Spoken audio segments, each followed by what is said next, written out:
Hello, good evening students. आज हम periodic tables हमने लास्ट लेक्चर में कर लिए थे। तो आज के लेक्चर में हम बात करेंगे पीरियोडिक प्रॉपर्टीज़ की। कुछ बढ़िया कॉन्सेप्ट आज हम सीखने वाले हैं, ठीक है। सो वन बाय वन उनकी बात स्टार्ट करते हैं। सबसे पहले मैं आपको एक बिल्कुल फंडामेंटल सा कॉन्सेप्ट बता रहा हूँ, विच इज़ कॉल्ड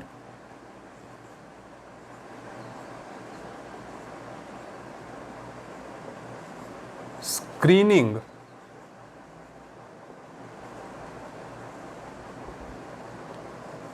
और शील्डिंग इफेक्ट।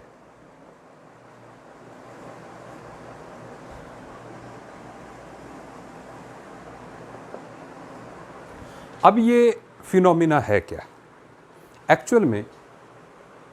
आप देखिए, ये मान लीजिए हमारा न्यूक्लियस है और ये मान लीजिए यहाँ पर जो है आउटर मोस्ट इलेक्ट्रॉन है शेल का, ठीक है। होता क्या है कि जो ये अंदर वाले शेल्स होंगे, मान लीजिए ऐसे जो है अंदर वाले जो शेल्स होंगे, ठीक है, ऐसे, इनके बारे में भी मैं आपको बताता चलूं। जो आउटर मोस्ट शेल है that is called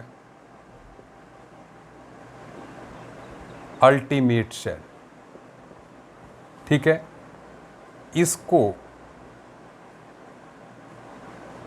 it is called penultimate shell and it is called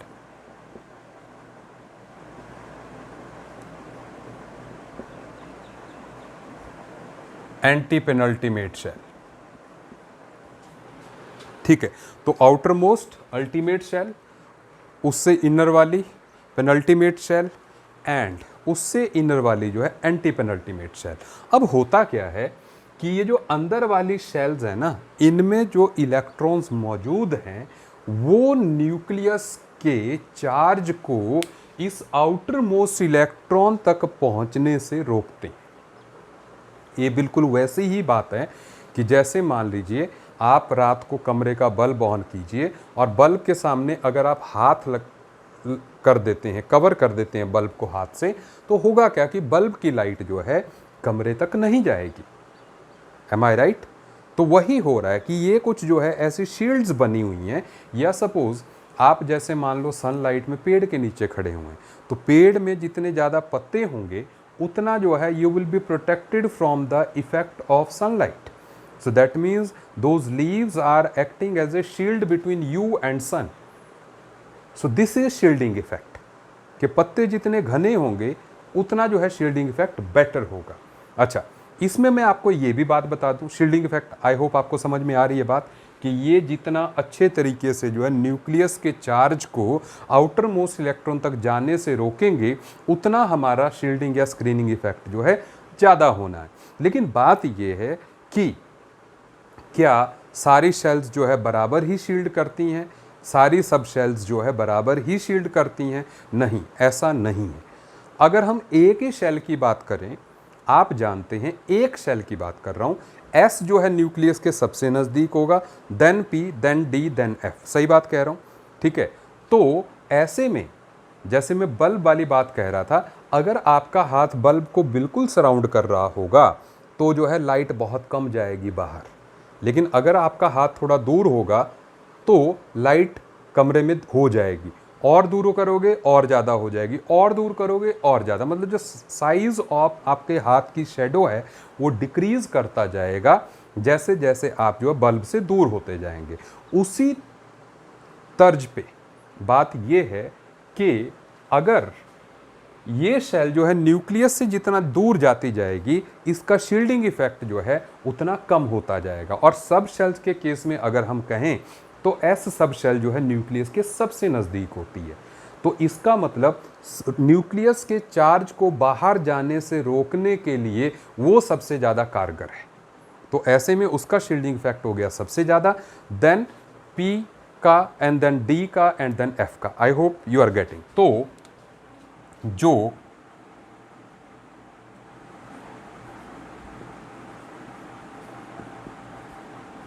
shielding effect का जो ऑर्डर है वो एस सबसे ज़्यादा, then P, then D and finally F। Are you getting this thing? तो ये order जो है हमारे शील्डिंग इफेक्ट का रहेगा। लेकिन अब ये है एक सब शेल का, आप इसको याद रखिएगा, we have to use this shielding effect, ठीक है, उसको हमने अच्छे तरीके से यूज करना है, ठीक है, ये हमारे काम आने वाली बात है, ठीक है। ये शील्डिंग इफेक्ट जो है बहुत सारी चीज को डिसाइड करेगा, ठीक है।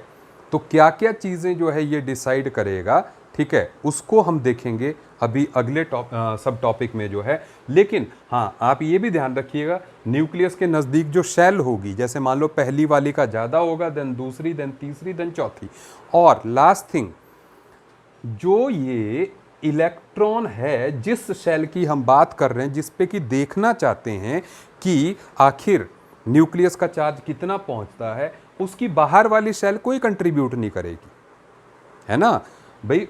शेल्स शील्डिंग के लिए वो ही कंट्रीब्यूट करेंगी जो कि इस इलेक्ट्रॉन और न्यूक्लियस के अंदर हैं। अगर कोई बाहर शेल होगी वो इसकी शील्डिंग में कंट्रीब्यूट नहीं करेगी। ये बिल्कुल वही बात हो गई कि आप जो है अगर सूरज की गर्मी से बचना चाहते हैं तो दैट छाता, umbrella must be between you and sun. मतलब ये नहीं हो सकता कि आप छाते को जो है पैरों के नीचे दबा दो और आप प्रोटेक्टेड हो जाए। मतलब आप तभी सनलाइट से प्रोटेक्ट होंगे अगर शील्डिंग वाली जो चीज़ है वो आपके और सन के बीच में है। तो इलेक्ट्रॉन ये ही ऑर्बिट्स जो है अफेक्ट करेंगे इसको। Is it okay? मेरी बात आई होप आपको समझ में आ रही है, ठीक है। अब इसी शील्डिंग इफेक्ट को हम यूज़ करने जा रहे हैं, आप देखते जाइएगा और फैक्टर्स में, ठीक है।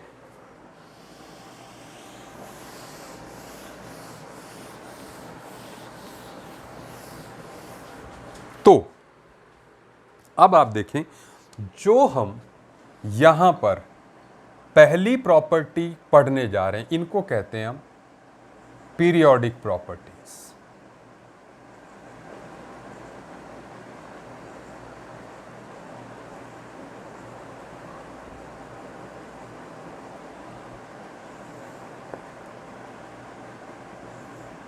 हम यहां पर ऐसी प्रॉपर्टीज जो एक रेगुलर इंटरवल के बाद जो है रिपीट होती हैं, उनको पीरियोडिक प्रॉपर्टीज बोलते हैं, ठीक है। अब सबसे पहली प्रॉपर्टी जिसकी हम बात करने जा रहे हैं दैट इज इफेक्टिव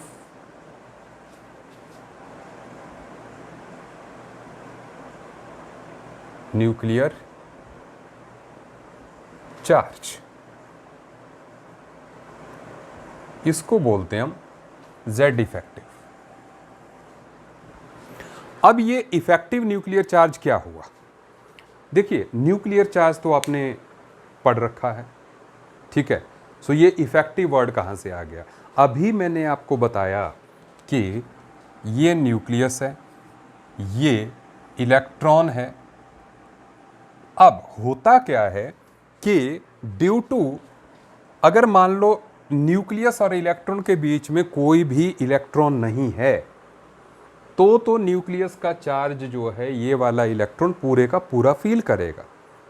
लेकिन अगर न्यूक्लियस और इस इलेक्ट्रॉन के बीच में मान लीजिए अगर शेल्स हैं, तो वो जो शेल्स हैं इलेक्ट्रॉन से भरी हुई, वो शेल्स जो है एज ए शील्ड काम करेगी और न्यूक्लियस का पूरा चार्ज जो है यहां तक नहीं पहुंच पाएगा, ठीक है। तो इस न्यूक्लियस पे जो चार्ज है उसको तो हम Z बोल रहे हैं, लेकिन इस यहां तक पहुंचते पहुंचते वो चार्ज कम हो जाता है जो ये फील कर रहा है न्यूक्लियस के चार्ज को, that is Z effective. So Z effective is the charge of the nucleus which is felt by the electron. Is it okay? And that is not same. तो ऐसे में हमें जो है इफेक्टिव न्यूक्लियर चार्ज को निकालना समझना है, ठीक है। तो इसके लिए देखो, हम ये कह सकते हैं कि what is this Z effective? Z effective is equal to Z minus sigma. अब Z तो आप जानते ही हैं, ठीक है। Now what is this sigma? It is called, ये फॉर्मूला है सिग्मा इज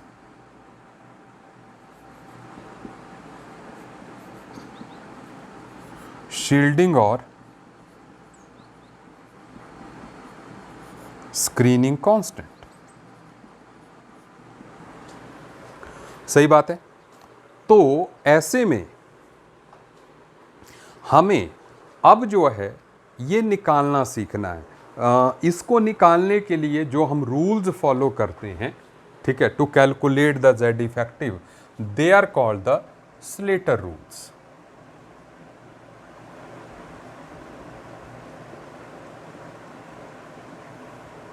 अब स्लेटर रूल्स के बारे में मैं बता दूं वैसे पहले ही, they are not in the course of JEE mains, JEE advanced और नीट। ये इनके सिलेबस में नहीं है, ठीक है, बिट्स के भी नहीं है।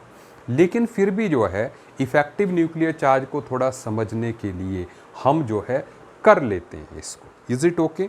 अदरवाइज जो है यहीं तक अगर आपको बात समझ आ गई कि भाई हाँ कुछ इंटरवीनिंग इलेक्ट्रॉन जो है अफेक्ट करते हैं, वो काफ़ी है। लेकिन फिर भी ठीक है, यहाँ पर जो है देखो स्लेटर रूल्स क्या कहते हैं, सिग्मा की वैल्यू निकालने के लिए स्लेटर रूल्स जो है आपको सिग्मा की वैल्यू निकालेंगे, ठीक है। तो सबसे पहले क्या है कि पहला स्टेप ये है, राइट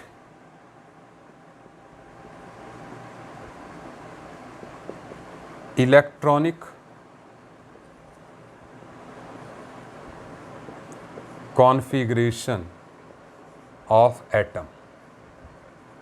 आपने एटम की इलेक्ट्रॉनिक कॉन्फ़िगरेशन लिखनी है जो हम एटॉमिक स्ट्रक्चर में लिखना सीख गए हैं। अब बात आती है यहाँ पर कि आप समझते जाइएगा, इसके बाद जो है बात ये आती है कि हमारा इलेक्ट्रॉन जो है वो कौन से ऑर्बिटल में मौजूद है जिसके लिए हमने सिग्मा निकालना है, ठीक है। तो यहाँ पर सिचुएशन जो है सेकंड में 2 बन जाएंगी, मैं यहीं पर बना देता हूँ, ठीक है, तो बेटर हो जाएगा कि if reference electron is present in s or p orbitals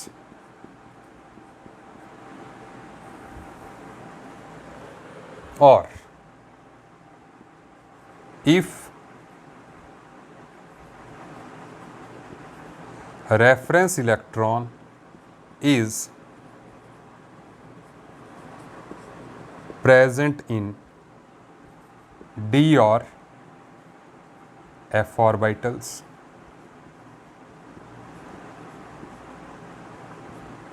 ठीक है। देखिए यहां पर सबसे पहली बात तो पहला पॉइंट जो कॉमन है ना उसको मैं मिडल में लिख लेता हूं, that is all electrons having principal quantum number higher than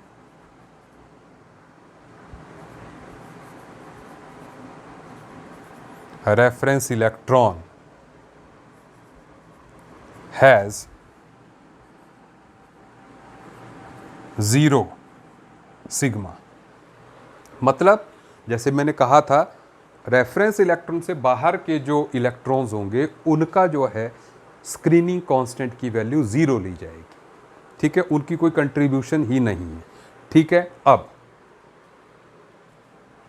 अब दूसरा पॉइंट यहां पर देखो, अब बात यह है कि मान लो किसी शेल में 5 इलेक्ट्रॉन्स हैं, अपनी शेल की बात कर रहा हूं, मान लो एक शेल में 5 इलेक्ट्रॉन्स हैं, तो 5 एक को तो आप कंसिडर कर रहे हो जिस पे आप सिग्मा निकाल रहे हो, तो बाकी रह गए ना 4। तो सेम शेल में जो शील्डिंग होगी उसकी बात कर रहा हूं मैं। तो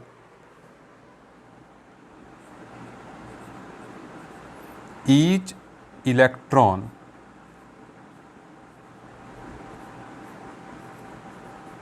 other than reference electron belonging to या having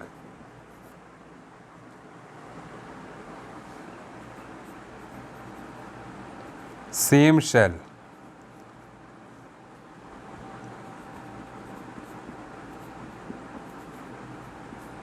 contribute 0.35 to sigma. Is it okay? मतलब अगर 5 इलेक्ट्रॉन्स हैं तो आपको 0.35 इंटू 4 करना होगा, क्योंकि पांचवा तो वो खुद ही है ना, तो बाकी के जो 4 होंगे उनको हर इलेक्ट्रॉन के लिए 0.35 टू सिग्मा। ठीक है, और ये 1 minute having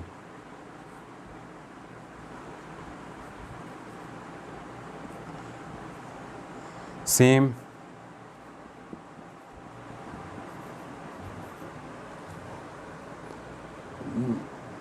principal quantum number कह लीजिए,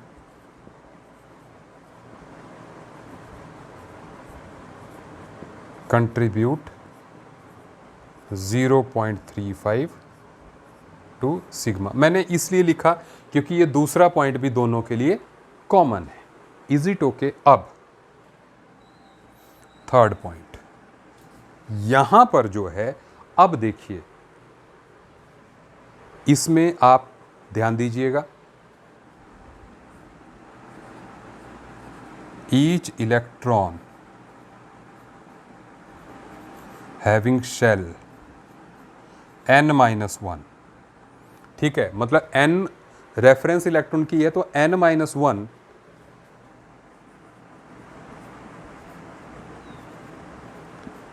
contribute 0.85 to sigma.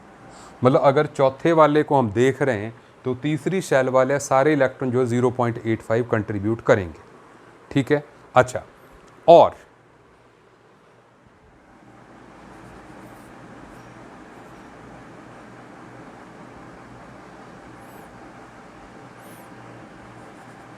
each electron in deeper shells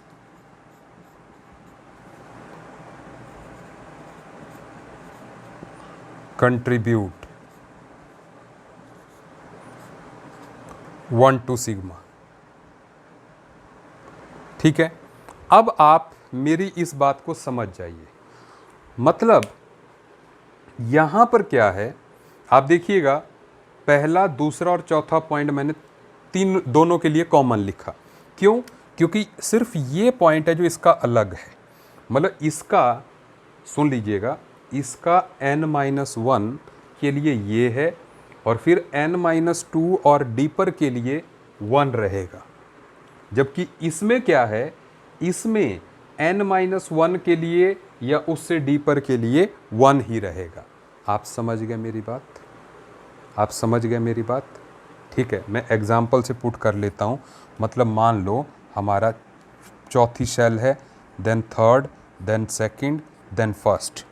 ठीक है, चौथी वाला हमारा रेफरेंस इलेक्ट्रॉन है मान लो। तो इस केस में क्या है कि जो चौथी वाले के हैं बाकी इलेक्ट्रॉन्स जो है उनकी कंट्रीब्यूशन 0.35 होगी, ठीक है, पर इलेक्ट्रॉन, और थर्ड वाले की 0.85 एंड देन 1 एंड देन 1। ये सिग्मा की वैल्यूज़ हैं।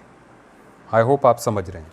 जबकि यहाँ पर देखो, रेफरेंस इलेक्ट्रॉन दैट इज़ 4 3 2 1, तो यहाँ पर सिग्मा की वैल्यू पर इलेक्ट्रॉन जो है 0.35 है, जबकि इसके लिए 1 है, इसके लिए 1 है, इसके लिए 1 है। मतलब यहाँ पे 0.85 वाला स्लॉट ही नहीं है इस केस में। Is it okay? बस डिफरेंस ये है। ठीक है, आई होप आपको जो है इफेक्टिव न्यूक्लियर चार्ज की बात जो है बड़े ही आराम से समझ में आ गई होगी। से यस और नो?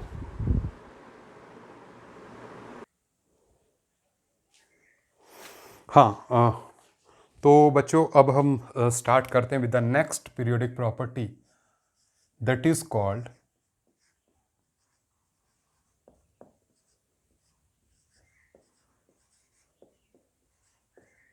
Atomic radius. देखिए, वैसे तो एटॉमिक रेडियस को हम डिफाइन करते हैं कि the distance between outer most electron and the nucleus is called atomic radius. सही बात है। मतलब अगर हम कहें कि दिस इज न्यूक्लियस और ये जो इलेक्ट्रॉन है ये जिस शेल में घूम रहा है, इनके बीच का जो डिस्टेंस होगा that will be called as the atomic radius. Obvious सी बात है। लेकिन मामला ये है कि आप ये बात जानते हैं कि मोस्ट ऑफ द एटम्स जो है वो आइसोलेटेड नहीं होते हैं। पहली बात है ना, कि जैसे जो गैसेस वगैरह होती हैं, नोबल गैसेस, उनमें तो आइसोलेटेड होते हैं, अकेला एटम होता है। लेकिन जैसे ऑक्सीजन का सिंगल एटम नहीं मिलेगा आपको, ठीक है। सोडियम जैसे मेटालिक फॉर्म में है तो सिंगल एटम नहीं मिलेगा। मॉलिक्यूलर फॉर्म में या मेटालिक बॉन्डिंग की फॉर्म में जो है एग्जिस्ट करते हैं, ठीक है। तो इसलिए जो है प्रॉब्लम आ जाती है। तो इस वजह से और भी प्रॉब्लम है, क्योंकि हमने एटॉमिक स्ट्रक्चर में पढ़ा कि the probability of finding the electron is still infinite distance. तो हम ये जो कह रहे हैं डिस्टेंस, ये तो कभी डिफाइन ही नहीं होगा, क्योंकि जो है इलेक्ट्रॉन कहीं भी मिल सकता है। Is it okay? तो इसलिए देयर आर टेक्निकल प्रॉब्लम्स। तो इसकी वजह से जो है हमने अपने एटॉमिक रेडियस को जो है वो 3 पार्ट्स में कैटेगराइज किया हुआ है। One is covalent radius,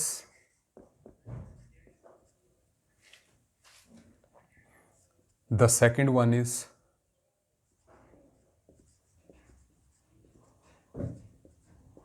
van der Waals radius, and the third one is metallic radius। तो वन बाय वन हम इन तीनों के रेडियई को समझने की ट्राई करते हैं कि आखिर जो है ये कैसे हमें रेडियस के बारे में बताएंगे। आप सबसे पहले देखिए, हम सबसे पहले बात करने जा रहे हैं जी कोवलेंट रेडियस की।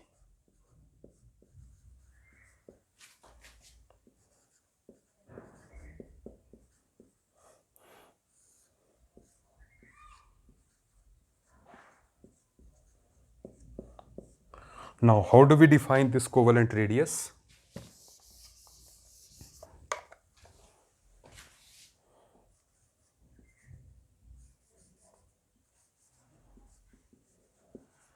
Half of the distance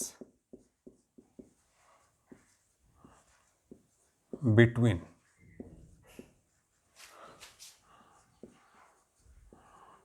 two similar atoms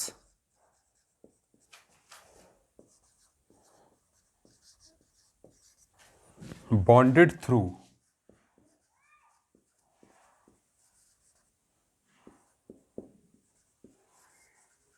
single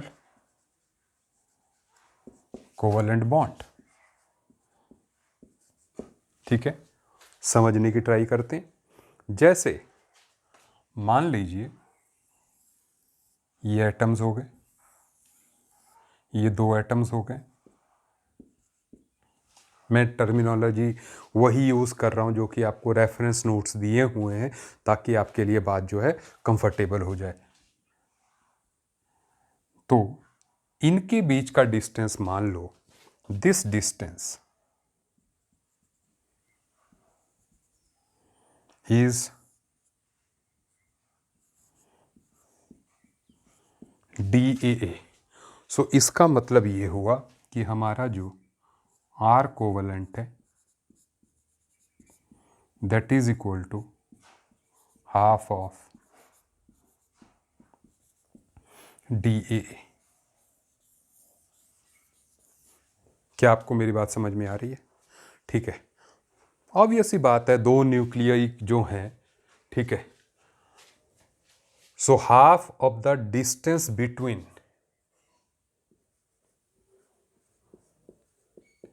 nuclei of two similar atoms bonded through single covalent bond. Now the definition becomes complete.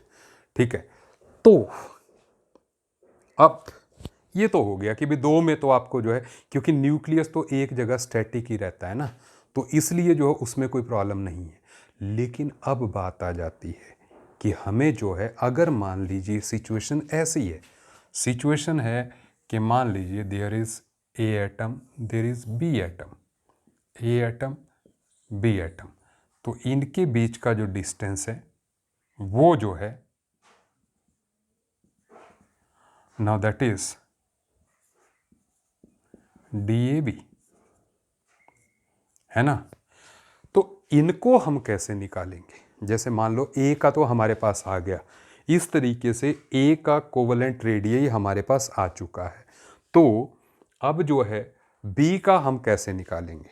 ठीक है, तो इसके लिए जो है there was one formula given bye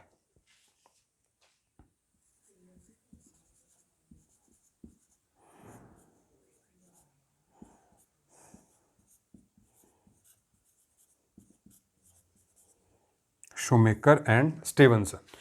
इन्होंने क्या किया, इसने, देखिए इस फार्मूले के बारे में पहले बता दूं, इस फार्मूले में जो टर्म्स यूज़ की गई हैं वो टर्म्स जो है आप लेटर लेटर ऑन पढ़ोगे, आप जस्ट जो है अभी इसको नोट डाउन करके रख लीजिए।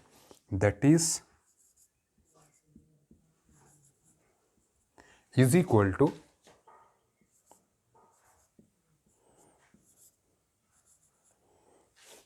ये जो आर कोवलेंट है ना, अब हमने इसको RA कह दिया, सुन लीजिएगा, ठीक है ना।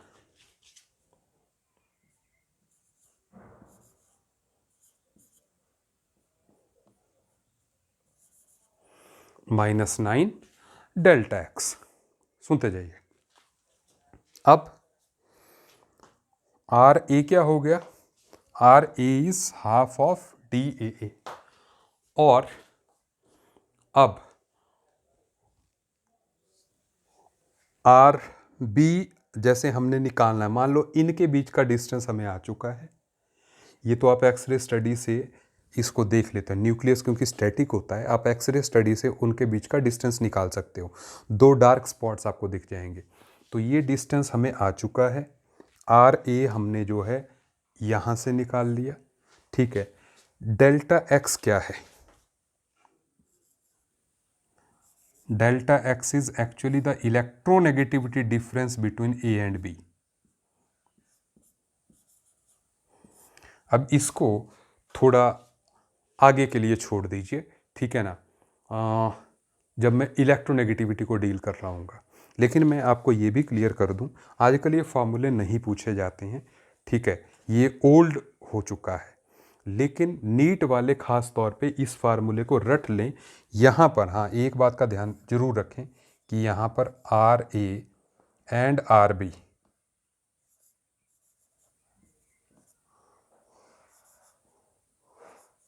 आर इन पिकोमीटर्स, ठीक है। तो आप जो है मेडिकल वाले ख़ास तौर पे इस फार्मूले को याद जरूर रखें, और नॉन मेडिकल वाले भी रख लें, क्योंकि हो सकता है हमारा जो पेपर हो उसमें हम ये पूछ लें, ठीक है। तो इसलिए आप ये फार्मूला ध्यान रखें। इलेक्ट्रोनेगेटिविटी, मैंने कहा कि इलेक्ट्रोनेगेटिविटी जब मैं करवाऊंगा तो आप, ये मॉड है, मतलब अगर ये नेगेटिव भी आएगा तो भी आपने पॉजिटिव ही लिखना है, मॉड का मतलब आप समझ गए, ठीक है। सो दिस इज़ हाउ आप जो है कोवलेंट रेडियई जो है निकालेंगे। सुनते जाइए। इसी तरह से जो है there was one formula given by Pauling and Stevenson, मैं उसकी बात भी कर लूं।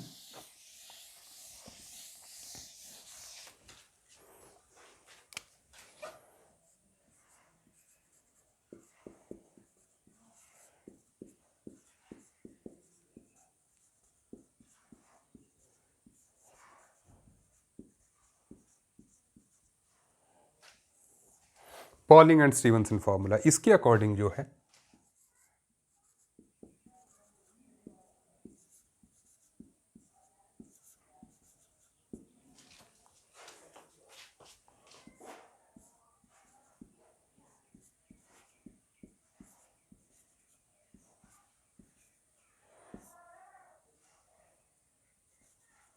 ठीक है।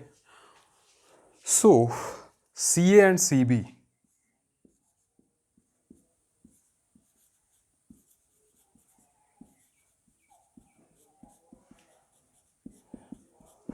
कांस्टेंट्स, अगर कुछ दिया भी होगा तो ये ए एटम का कांस्टेंट है, ये बी एटम का कांस्टेंट है। अगर आपको क्वेश्चन पूछा भी होगा तो सी एंड सी बी आपको दिए जाएंगे, इलेक्ट्रोनेगेटिविटी दी जाएगी, आपको जस्ट जो है इसमें पुट करके जो है आंसर निकालना है। Is it okay?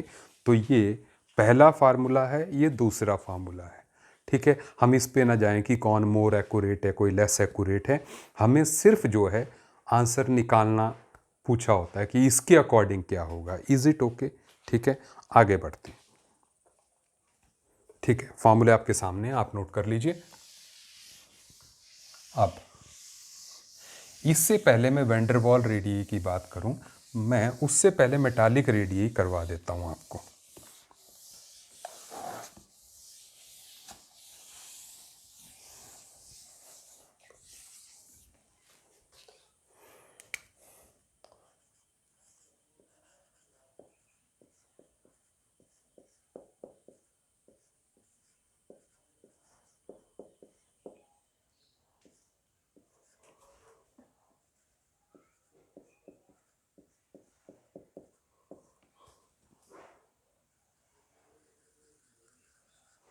सुना, मेटालिक रेडियी देखिए, it is half of the internuclear distance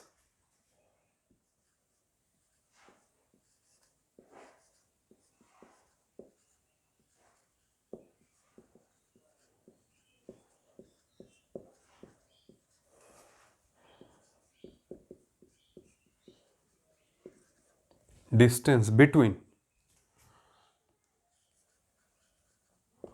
to metal atoms in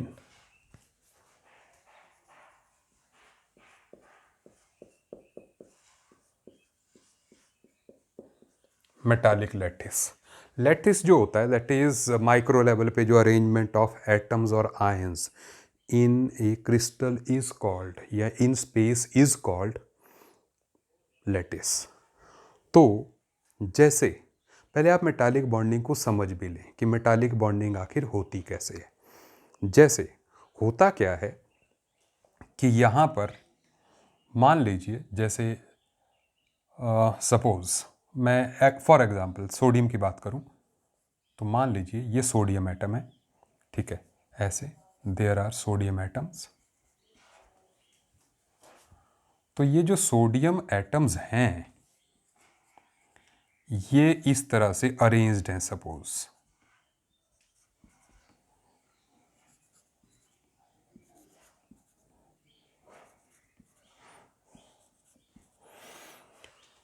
तो अब आप ये समझें कि ये जो सोडियम सोडियम मैंने लिखा है ना, आप ये इनका न्यूक्लियस मान लीजिए। तो जो सोडियम एटम्स हैं वो क्या करेंगे, जो अपना आउटर मोस्ट इलेक्ट्रॉन होगा, ध्यान दीजिएगा, जो अपना आउटर मोस्ट इलेक्ट्रॉन होगा उसको वो लूज कर देंगे। और लूज करके क्या करेंगे, जैसे मान लो ये बन गया सोडियम पॉजिटिव, इसने अपना इलेक्ट्रॉन कहीं यहाँ पे भेज दिया। मतलब ये एटम्स जो है ऐसे अपनी अपनी जगह पे स्टैटिक हैं। सुनते जाइएगा, ये एटम्स, ये न्यूक्लियस है मान लीजिए इनके, तो ये जो है एक ही जगह पर स्टैटिक हैं, लेकिन सारे जो है अपना इलेक्ट्रॉन लूज कर दिए हैं। ठीक है, सुनते जाइए, मैं जस्ट ऐसे रैंडमली ड्रॉ कर रहा हूँ कि हर एक का इलेक्ट्रॉन का ताकि हिसाब हो जाए। ठीक है, तो ऐसे हर एक ने जो है अपने इलेक्ट्रॉन जो है वो लूज कर दिए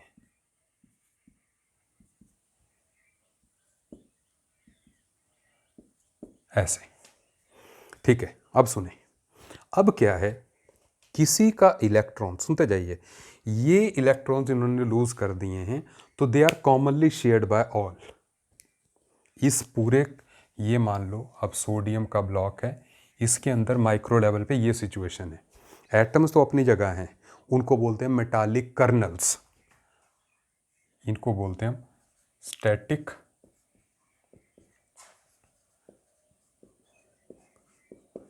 मेटालिक कर्नल्स। लेकिन ये जो इलेक्ट्रॉन्स हैं ये रैंडमली इधर उधर घूम रहे होते हैं। आप मेरी बात समझ रहे हैं? ऐसे रैंडम, कोई डायरेक्शन नहीं, ऐसे कोई कहीं, वो रैंडमली घूम रहे हैं। This is metallic bonding. उससे होता क्या है, जैसे ये सोडियम इस इलेक्ट्रॉन को खींच रहा होगा, अगर है ना, ये पॉजिटिवली चार्ज है, नेगेटिव है, और ये सोडियम इस इलेक्ट्रॉन को खींच रहा है, तो इनडायरेक्टली ये दोनों एक दूसरे को खींच रहे हैं।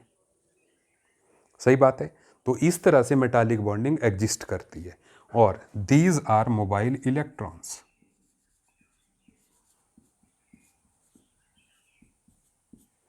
ठीक है।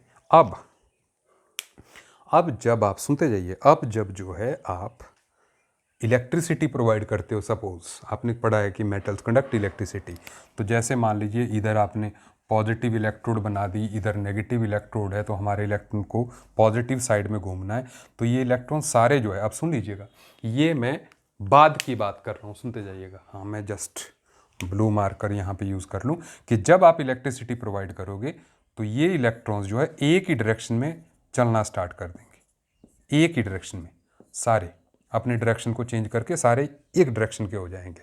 So that directional flow of electrons in electric field is called electric current. इसकी वजह से हमारे इलेक्ट्रॉन्स जो है अब इलेक्ट्रिसिटी कंडक्ट कर लेंगे। क्या आपको मेरी बात समझ में आ रही है? ठीक है। चलिए आगे बढ़ते हैं। तो अपना कोवलेंट मेटालिक रेडिए पता क्या हुआ, इन दो सोडियम एटम्स के जो न्यूक्लियई हैं उनके बीच का जो हाफ ऑफ द डिस्टेंस है, इट इज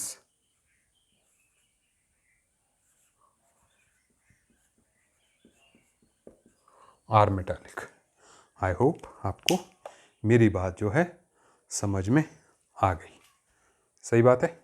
चलिए आगे बढ़ते हैं।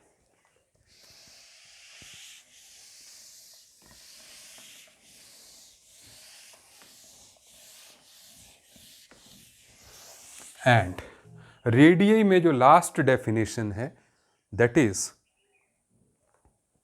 वैन डर वाल रेडियई। अब आप देखिए वैन डर वाल रेडियई के बारे में।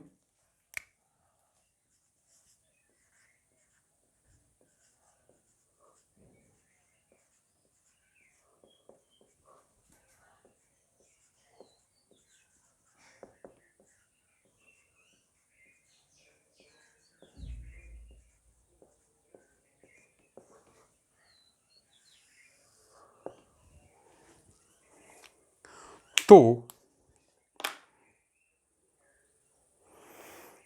ये वैन डर वाल रेडियई क्या है, मैं डेफिनेशन लिखवा देता हूँ क्योंकि अभी हम ऑनलाइन क्लासेस हैं तो इसलिए थोड़ा सा फील लाने में टाइम लगता है, इसलिए मैं लिखवा देता हूँ। It is half of the distance between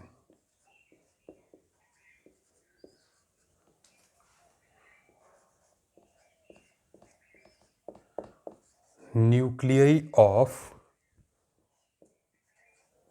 two similar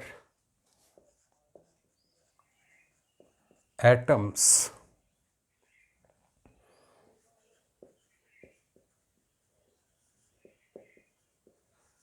belonging to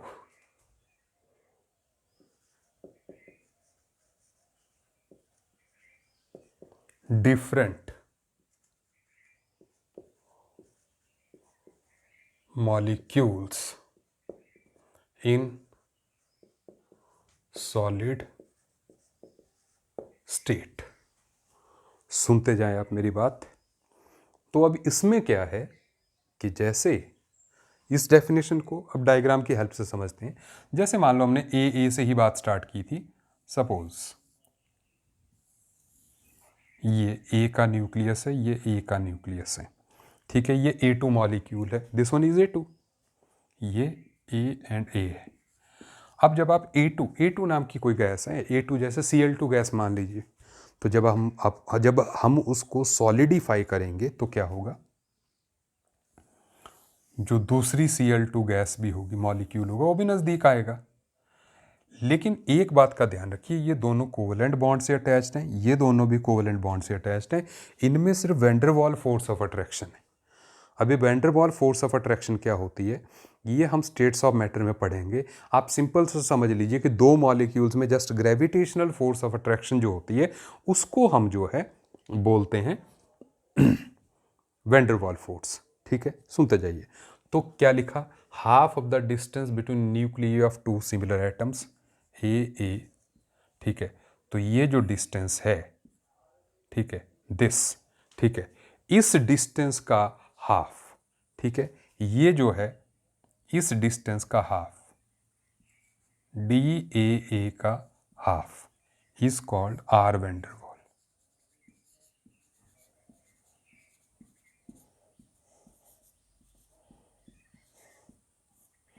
ये डी और है, वो डी और है जो हमने आर कोवेलेंट में, दे आर डिफरेंट। ठीक है, सो दिस, अब आप समझ ही सकते हैं, यहीं पर आप एक बात समझ सकते हैं। ठीक है, ये सॉलिड स्टेट में होने चाहिए। क्लोजेस्ट डिस्टेंस, मैं क्लोजेस्ट नहीं लिखा रहा हूँ, वो अंडरस्टूड है। ठीक है, तो आप देख सकते हैं इन दो के बीच का डिस्टेंस ओवरलैपिंग के कारण कम हो गया है। तो ये जो डिस्टेंस होगा ना यहाँ पर, ये दिस, सुन लीजिएगा, ये जो डिस्टेंस है इसका जो हाफ होगा ना, ये होगा आर कोवलेंट, और ये जो डिस्टेंस है इसका जो हाफ होगा वो होगा आर वैन डर वाल। देख रहे हैं आप, तो इनमें जो हाफ वैल्यू होगी वो छोटी होगी क्योंकि यहाँ पे ओवरलैपिंग हो गई है, यहाँ पर ओवरलैपिंग नहीं हुई है, उल्टा थोड़ा डिस्टेंस भी है। तो ये बड़ा होगा, ये छोटा होगा। ठीक है, तो जो हमने 3 रेडियई पढ़े, R metallic, R covalent and R van der Waals. ठीक है, आई होप आपको आर वैन डर वाल भी समझ में आ गया। अब इनमें जो रिलेशन है कि आर वैन डर वाल जो है वो सबसे बड़ा होता है, and then R metallic and then R covalent. मतलब एक ही एलिमेंट के लिए अगर आप सेम रेडियई निकालेंगे, मतलब अलग अलग रेडियई निकालेंगे, तो जो है वो उसका वैन डर वाल सबसे बड़ा आएगा और जो है कोवलेंट सबसे कम आएगा। क्या आपको मेरी इतनी बात समझ में आ गई, क्लियर हो गई इतनी बात? ठीक है, सो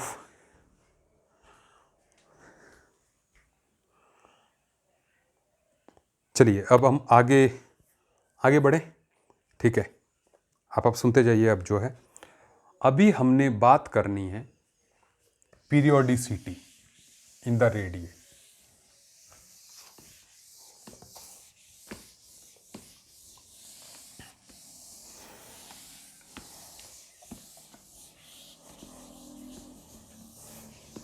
लेकिन मुझे लगता है कि आज हमें यहीं पर ओवर कर देना चाहिए। कल की जो लाइव क्लास होगी उसमें मैं डिटेल में बताऊंगा क्योंकि बहुत कुछ है मुझे बताने के लिए, सो आई नीड योर प्रेजेंस। चलिए, तो आज हम क्लास को यहीं पे ओवर करते हैं। ठीक है, मिलते हैं नेक्स्ट क्लास में। Till then bye bye.